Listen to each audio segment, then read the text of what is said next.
Entrance interactions introduce the first stage of the new atomic interactions, bringing subtle, performance-minded motion into the atomic editor designed for clarity and full control. You'll now see a third tab called Interactions next to General and Style. Now let's add our first interaction. For the trigger, I have two options: Page Load for playing animations as the page loads, or Scroll into View for playing animations once the element enters the viewport. For effects, I have Fade, Slide, and Scale, and I can select in or out.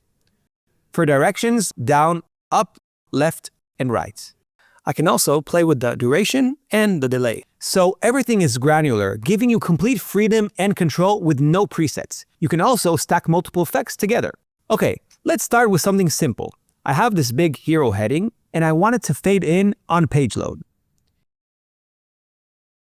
Each effect also includes a preview button for instant feedback. Let's add some more complex motion to our hero section.